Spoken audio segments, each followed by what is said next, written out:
Varicose veins కి సరైన చికిత్స కోసం సంప్రదించండి ఎవిస్ హాస్పిటల్.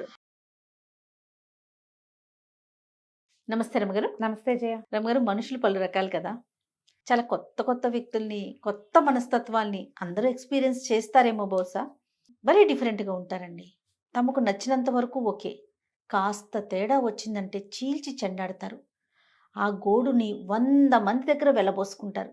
నీకు చెప్తారు నీకే చెప్పాను, నాకు చెప్తారు నాకే చెప్పానని 100 మందికి వాళ్ళే చెప్పుకుంటారు.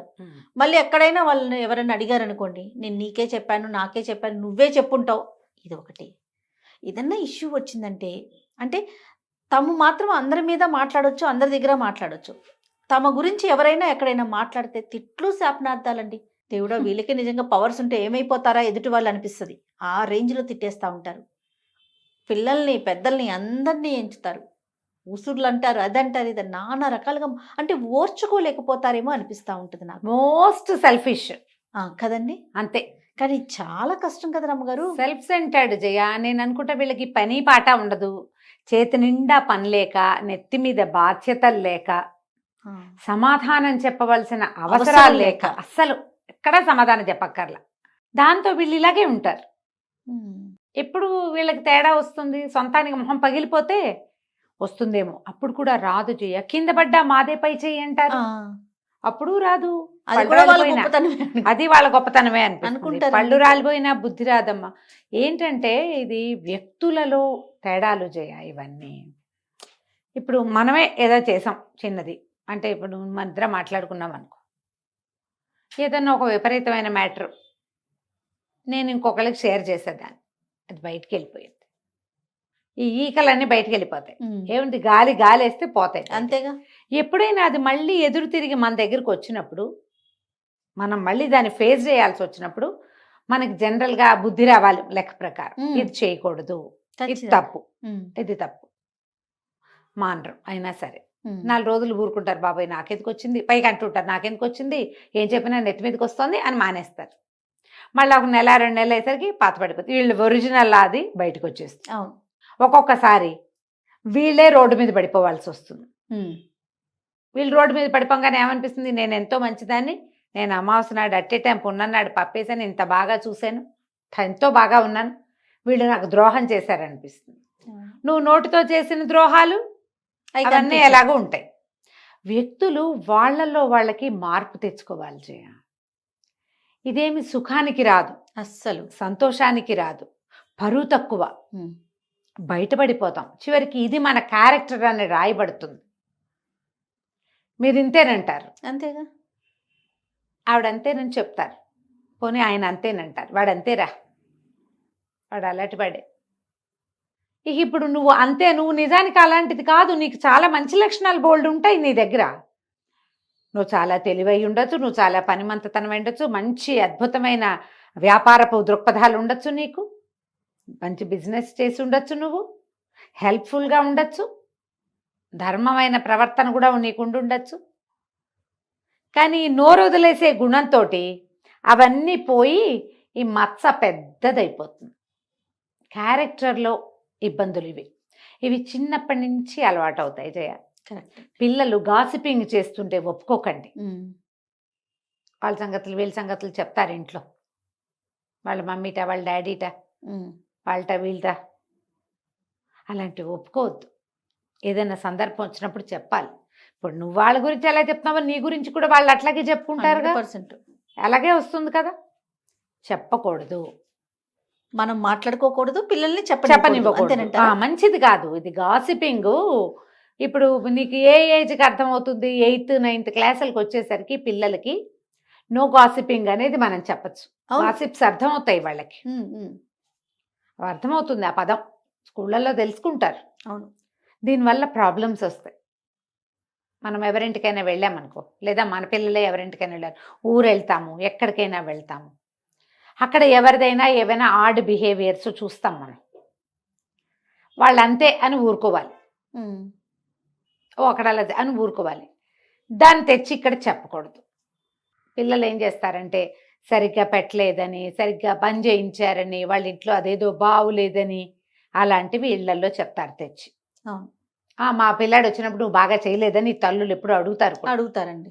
అక్కడ ఏదో జరుగుంటుంది. ఆ, వీళ్ళు పెసరపప్పు తినరు, వాళ్ళ ఇంట్లో రోజు పెసరపప్పే వండారు, తినలేక చచ్చాను అంటుంది పిల్ల. ఎవరింటికైనా వెళ్ళినప్పుడు సర్దుకోవాలి నాన్న.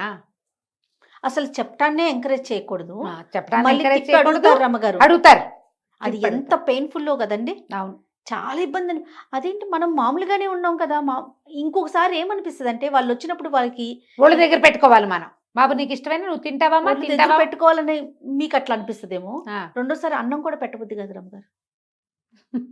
మరి అంటే ఇప్పుడు తప్పనిసరి అనుకో జయ, ఆ, అప్పుడు ఏం మనసులో నుంచి చేస్తాము? రాదు కదండి. మనసులో నుంచి రాదు, ప్రేమలు పోతాయి. ప్రేమలు పోతాయి కదా, వాళ్ళ ప్రేమలు రిలేషన్ కంటిన్యూ ప్రేమలు పోతాయి, అభిమానం పోతుంది, ఆపేక్షగా దగ్గరికి తీసే వాళ్ళు తీయము.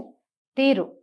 ఇవి చెడగొట్టుకోవద్దు, పిల్లలకి చెప్పాలి. ఏదైనా తేడా ఉంటే సహించి ఊరుకోవటం నేర్పించాలి. ఈ రోజున మన జనరేషన్స్ లో అతి పెద్ద ప్రాబ్లం ఏంటంటే, మనం ఇది ఎక్కడ మొదలెట్టా తెలుసా జయ? ప్రతి దాన్ని సోషల్ మీడియాకి చెప్పాల్సి వస్తుంది. మనం సోషల్ మీడియాలో ఒక అద్భుతమైన యాక్టర్ లేదా ఎవరో ఏదో డాన్సో పాటో పాడారు, బాగుంది బాగుంది బాగుంది అని 10 వస్తాయా? 15. నీకు అవసరమా? నీకెందుకు? నీకు ఎన్నేళ్ళు? ఈ ఏజ్కి నీకు ఈ బట్టలు అవసరమా? ఈ ఏజ్కి నీకు ఈ నగ అవసరమా?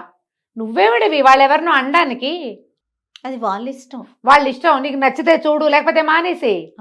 జడ్జి చేయొద్దు. నువ్వు ఈ బట్టలు వేసుకున్నావు, నీ వయసుకి ఇది అక్కర్లేదు, నీకు ఇది అవసరమా, నీకు ఇంత ఉందా, నువ్వు అది కదా, నువ్వు ఏదో కదా. వాళ్ళు ఎవరో డివోర్స్ తీసుకున్నారు, ఇది మేము మ్యూచువల్గా తీసుకున్న నిర్ణయం అని చెప్పారు. ముందు పెళ్లి చేసుకున్నారు, మీరందరూ ఓహో అన్నారు. డివోర్స్ తీసుకున్నారు, ఊహో అని ఊరుకోవాలి కదా. ఆ అమ్మాయిదే తప్పు అంటారు కొన్ని వేల మంది. ఆహాహా అది అద్భుతమైంది, వాడిదే తప్పు, లేదా అమ్మాయిదే తప్పు కొంతమంది, అబ్బాయిదే తప్పు కొంతమంది. వీళ్ళిద్దరు కాదు, అబ్బాయి వాళ్ళ అమ్మ లేదా అబ్బాయి వాళ్ళ నాన్న వాళ్ళు దుర్మార్గులు, వీళ్ళు కాదు వాడెవడో ఇంకొకటి అంటాడు ఇంకోడు. ఇప్పుడు ఈ అభిప్రాయాలన్నీ ఎవడైనా మిమ్మల్ని అడిగాడు?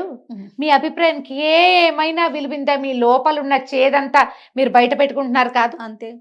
నీ అవసరమా? నువ్వు ఎంత గింజు చచ్చినా వాడు కలిసేది లేదు, చెందేది లేదు. ఒకవేళ కలుసుకున్నా వాళ్ళు ఏం క్యాజువల్గా మామూలుగా ఫ్రెండ్స్ లాగా ఉంటాము అని చెప్పారు, ఫ్రెండ్స్ లాగానే ఉంటున్నారేమో మనకు తెలీదు. కానీ ఇలా ఏం చూసినా మన మాట బయటికి చెప్పడం అనేది ప్రాక్టీస్ అయిపోయింది. దానివల్లే ఇట్లా నోటుకు దానివల్ల ప్రతిదానికి ఒక కామెంట్ పాస్ చేస్తున్నారు జయ. అదే పెద్ద కారణమేమో అనిపిస్తుంది. ఏదో చూస్తాము, బాగుంటే బాగుంది అనాలి, బాగోపోతే మానేయాలి. అసలు బాగుందని కూడా మీరు అనక్కర్లా, అనకపోయినా పర్వాలేదు. దాని నుంచి ఎలా డెవలప్ అవుతుందండి? ఇది ప్రతి దాన్ని మనం ఇలాంటి కంటితోటే చూస్తున్నాం జయ. ఇదే కంటితో చూస్తాం. ఎవరైనా ఓ పిల్ల డ్రెస్ వేసుకుంటే మాట్లాడతాం, వేసుకోకపోతే మాట్లాడతాం, చిన్నది వేసుకుంటే చిన్నదని, పెద్దది వేసుకుంటే పెద్దదని, నీ ముక్కు వంకరగా ఉందని లేదని. అబ్బా వంకర ముక్కు పిల్లైనా ఎంత ముద్దుగా ఉందంటారు కొంతమంది, దీని ముక్కు ఏమిటి అంత వంకరగా ఉందంటాడు ఇంకొకడు, వాడికి ఆ వంకరే కనపడుతుంది. ప్రతి దాన్ని చీల్చి చెండాడటం మనకు అలవాటైపోయింది. దానివల్ల ఏది కూడా మనము ఇబ్బంది కలిగినా ఓర్చుకోవట్లా, సహించట్లా, ఊరుకోవట్లా. వాక్ స్వాతంత్ర్యం ప్రబలిపోయింది. మనం పిల్లల్ని అనుకుంటున్నాం కానీ మనం కూడా అంతే. పెద్దోళ్ళలోనే ఉందండి. ఇప్పుడు మీరు ఇంతకు ముందు అన్నట్లుగా పిల్లలు ఏదో ఎవరింటికో వెళ్ళారు, వాళ్ళ ఇంట్లో ఏదో ఫుడ్ బాగోలా, ఏదో నచ్చలా, పిల్లలు మళ్ళీ తిరిగి ఇంటికి వచ్చి చెప్పినప్పుడు అదేంటి అట్లా అంటావు, ఏదో ఒక పూట 2 పూటలు ఉన్నప్పుడు వాళ్ళకి తోచింది ఏదో పెట్టారు, నాన్న అట్లా అనకూడదు అని చెప్పరు. అని చెప్పకపోగా మా అబ్బాయి వచ్చినప్పుడు నువ్వు బాగా పెట్టలేదంట అని చెప్పి తిరిగి అడిగితే అడుగుతారు. మనుషులే రమ్మ కదా. మనుషులే. మేము చాలా అద్భుతమైన వాళ్ళం. మీరు మా ఇంటికి వచ్చినప్పుడు మేము ఎంత బాగానో చేసి పెట్టాం, మీరు మా వాడికి అట్లా పెట్టలేదు. అడిగేస్తారండి, అడిగేసి కడిగేస్తారు. మీకేమున్నాయమ్మా మానవ సంబంధాలు? అది ఒక్క పూట తిండితోటే అయిపోతుందా? ఒక్కదాంతోటే అయిపోతాయా? ఏదైనా ఒక ఫ్లా ఎవరిలో అయినా చూస్తే దాన్ని నువ్వు చూడటం, చెప్పడం, అందరికీ చెప్పి చెప్పి చెప్పి చెప్పి 100 మందికి చెప్పేయటం. వాళ్ళ సంగతి మనకెందుకు? పోనీ ఎవరో ఆగలేకపోతాం జయ. చూసాము, అయ్యో ఇదేంటి ఇలా ఉంది, వీళ్ళేంటి ఇలా ఉన్నారు అనిపిస్తుంది. ఏదో ఇంట్లో చెప్తావు, ఎవరో క్లోజ్ ఫ్రెండ్ చెప్తావు, అంతతో ఊరుకోరు. ఎంతమందో అందరూ క్లోజ్ ఏమన్నా అందరికీ పంచటం దాన్ని. ఎప్పటికీ ఈ బంధాలు మారతాయమ్మా. ఇప్పుడు ఎక్కువైపోయింది జయ. ఎలా మారుతాయి రమ్మగారు? ఇప్పుడు గ్యాప్ వచ్చేసింది. మనసుకి బాధ అనిపించినప్పుడు ఆటోమేటిక్ గా గ్యాప్ పెరిగిపోతుంది కదా. పెరుగుతుంది. ఈ పంచటం ఎంత బ్యాడ్ ప్రాక్టీస్. మళ్ళీ ఏదైనా నీ మీదకి వస్తే నువ్వు చచ్చినా అసలు యాక్సెప్ట్ చెయ్యవు. అస్సలు యాక్సెప్ట్ చేయరు అస్సలు. ఇదైందా? ఇప్పుడు ఇదో రకం జనాభా అయితే ఇంకో రకం జనాభా ఉంటారు. వీళ్ళు అవతల వాళ్ళ వల్ల ఏదైనా ఒక చిన్న ప్రాబ్లం రాగానే పాత సినిమాలు లాగా నా జోలికి వచ్చిన వాళ్ళు నాశనం అయిపోతారు, పురుగులు పడి చచ్చిపోతారు, దుంపనాశనం అయిపోతారు. ఏమిటి కాస్తకే ఏదైనా నీ ప్రాణాల మీదకి వస్తే అనుకో ఏముండదు అక్కడ, అసలు మ్యాటరే ఉండదు. చాలా మామూలు విషయాలకి కూడా అవతల వాళ్ళ నాశనాన్ని కోరుతూ ఉంటారు, అలాగే మాట్లాడతారు. అవును. అది తప్పే, శాపనార్థాలు పెట్టకూడదు అసలు.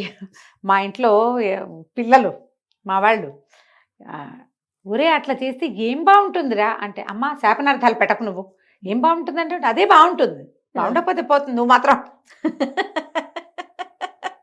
ఇక బాగున్నట్టే అది.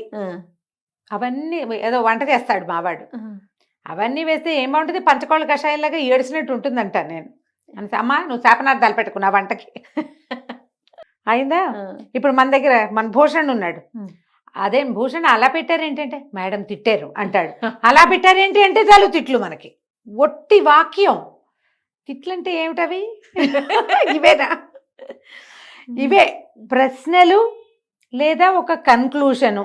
ఈ రెండింటిని కూడా మనం తీవ్రంగా పరిగణిస్తున్న కాలం అయితే, పాతకాలంలో లాగా శాపనార్థాలు పెడితే ఎట్లాగమ్మా, నాశనం అయిపోతారు పనికి మాలిన వాళ్ళు. అలాగే మనం అంత అద్భుతమా? అంతే కాదు, మనమేమో మనం పెద్ద గుమ్మడికాయంత ముత్యమేం కాదు, అది మనకి చాలా ఫ్లాసే ఉంటాయి మన దగ్గర కూడా. జయ మనుషులన్న వాళ్ళకి సుగుణాలు ఎన్నుంటాయో దుర్గుణాలు ఇంకో 2 ఎక్కువే ఉంటాయి. అంతేగా కలికాలం. అందులో నువ్వు నేను మన నాన్న మన అమ్మ మన పిల్ల మేక ఏది కాలం రమ్మగారు, మనం ఏ కాలం ఇది, అదే కదా. ప్రతి వాళ్ళకి ఉంటాయి, ప్రతి వాళ్ళకి వాళ్ళకు ఉండేవి వాళ్ళకు ఉంటాయి. అంతేగా. ఇప్పుడు నువ్వు ఒకటి చూసావు, ఒకటి తెలుసుకున్నావు, ఒకటి నీకు అర్థమైంది, ఓసారి అను వదిలేసేయి, ఒకసారి చెప్పు, దాన్ని వదిలేయి. వదిలేయటం మాత్రం బాగా ప్రాక్టీస్ చేయాలి, చాలా ప్రాక్టీస్ చేయాలి, చాలా కావాలి. పట్టుకొని అదే కాదు, ఇప్పుడు మన ఎవరైనా ఏదైనా అన్నారనుకో, ఇక పీకి దాని మీదే చెప్పుకుని వదిలి వాళ్ళకి చెప్పి వీళ్ళకి ఏడిచి గగ్గోలు పెట్టి ఎప్పటికీ వాళ్ళని క్షమించలేక ఏమవుతుందంటేనమ్మా, మా పాత మాట ఒకటి చెప్తా, ఏ కట్టెకి నిప్పుంటే అదే కాలుతూ ఉంటుంది. అంతేనా? ఈ అక్కర్లేని చింతలు, వాళ్ళెవరవో వీళ్ళెవరవో, వాళ్ళు అన్నారు వీళ్ళు చేశారు, వాళ్ళు అలాగా వీళ్ళు ఇలాగా, సుఖమేది నీ బతుక్కి, సంతోషమేది అస్సలు. ఈ ధోరణి మార్చుకోండి, గాసిపింగ్ మానేయండి. మీకు అసలు ఎంత ఆరోగ్యం బాగుపడితే ఒక నెల రోజుల వ్రతంలాగా పెట్టుకుందాం. ఏమిటి మన అదేదో సినిమా ఉంది కదా, అబద్ధాలు ఆడకూడదు, ఏప్రిల్ 1 విడుదల, కావాలంటే ఆ సినిమా చూడండి. రాజేంద్ర ప్రసాద్ గారు వంశీ గారు తీశారు, అదిరిపోతుంది సినిమా, సూపర్. ప్రతి ఒక్క డైలాగు అద్భుతంగా ఉంటుంది. మీరు 1 నెల రోజుల పాటు ఎవ్వరి మీద గాసిపింగ్ చెయ్యొద్దు, మీ ఆరోగ్యం ఎంత బాగుపడుతుందో చూడండి. మీకు విటమిన్ డెఫిషియన్సీ ఉండదు, అక్షరాల నమ్మండి. డి విటమిన్ డెఫిషియన్సీ అస్సలు ఉండదు, కడుపులో మంటలు ఉండవు, తలనొప్పి ఉండదు, అలసట అస్సలు ఉండదు, ఎందుకంటేనమ్మా మీరు ఇతరులని మోస్తున్నారు. మోత బరువు చెయ్యొద్దు. మీరు అనవసరంగా ఈ రకమైన ఎమోషనల్ థింగ్స్ని క్యారీ చేయటం వల్ల, ఈ బ్యాగేజ్ వల్లే మీరు ఆ బరువు కింద పడి కుంగిపోతున్నారు. అసలే ఎవరి మోత వాళ్ళకి ఉంటుంది కదా రమ్మగారు, ఎవరికి తగ్గ మోత వాళ్ళకి తగ్గదు కాదు, కొంచెం ఎక్కువే ఉంటుంది. మనకి పక్కన మోత మనకే లైఫ్ స్ట్రెస్ చాలా ఎక్కువ ఉంది మనకి. ఎందుకంటే ఎప్పుడు కూడా మన గుర్రానికి ముందు కట్టిన క్యారెట్ లాగా మన జీవితాశయం మనకి ఇంత దూరంలో ఉంటుంటుంది. ప్రతివాడికిను అందదు, కనపడుతూ ఉంటుంది కానీ అందదు. అదే పెద్ద స్ట్రెస్ కాదు మరి. ఆ ఉన్నదానికి తోడు మీరు ఇతరుల వ్యవహారాలని ఎందుకు మోసుకుంటారు? ఎందుకు మోయటం? మొయ్యద్దు అంతే. మీ సంగతి ఒకళ్ళకి చెప్పేసామని సంతోషించండి చాలు. మీ కష్టం ఉంది బోళ్ళంత కడుపులో, మీకు నచ్చలేదు, కళ్ళకి చెప్పండి. మీ ఫ్యామిలీ వరకు పరిమితం చేసుకోండి, లేదా దేవుడి దగ్గర కూర్చొని చెప్పుకోండి బాగా, దేవుడా వాళ్ళు దుర్మార్గులు, వీళ్ళు దుష్టులు, వాళ్ళు అలాగా వీళ్ళు ఇలాగా, నేనేం చేయను, ఇలాంటి చెత్త మనుషుల మధ్యలో బతకాల్సి వస్తోంది, నన్ను రక్షించు దేవుడా అని చెప్పేసుకోండి. రాసిపారేయండి, ఏదైనా రాయండి కూర్చుని, వాళ్ళ తాలూకు ఒక చెడు వాక్యం అనుకుని ఒక శ్రీరామ రాయండి, రామకోటి తొందరగా ఫినిష్ అయిపోతుంది. లోకంలో అంతా చెడే ఉంటుంది, మనది కాందంతా చెడే మనకి, అంతే కదా.